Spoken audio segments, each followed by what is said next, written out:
మన తోటి విద్యార్థులు ఉంటారు, విద్యార్థినులు ఉంటారు.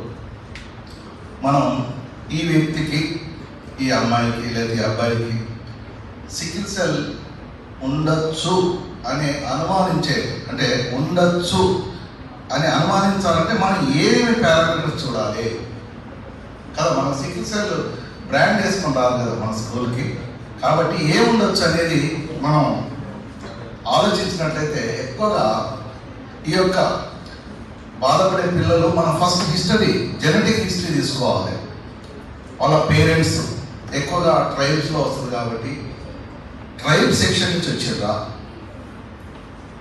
రెండో పాయింట్, వీళ్ళ యొక్క పేరెంట్స్కి ఏమైనా ఇలాంటి సమస్యలతోటి బాధపడుతున్నారా అనేది మనం ట్రేస్ అవుట్ చేయాలి.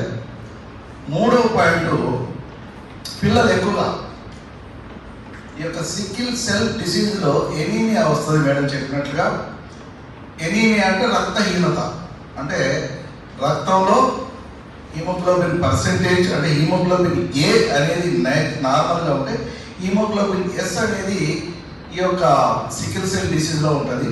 దీనికి ఆక్సిజన్ క్యారింగ్ కెపాసిటీ చాలా తక్కువగా ఉంటుంది.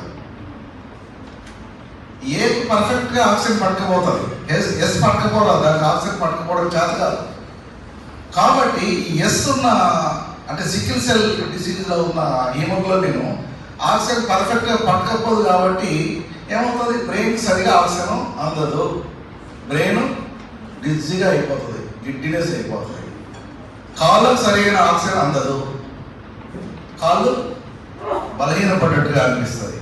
అంటే ఓవరాల్గా ఆ యొక్క పిల్లోడు, ఆ పాప చదువుకునే పిల్లలు ఆ యొక్క కాన్సన్ట్రేషన్, టీచర్ చెప్పేటప్పుడు వినే కాన్సన్ట్రేషన్ అవుట్ అయిపోతుంది.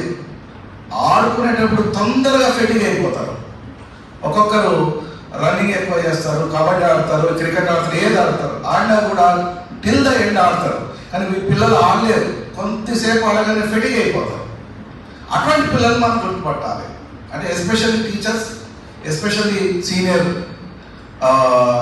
స్కూల్ అంటే కాలేజ్ గోయింగ్ స్టూడెంట్స్ లైక్ అట్లా గుర్తుపట్టాలి మనం. అంటే మనం పట్టే విధానంలో, మనం సస్పెక్ట్ చేసే విధానాన్ని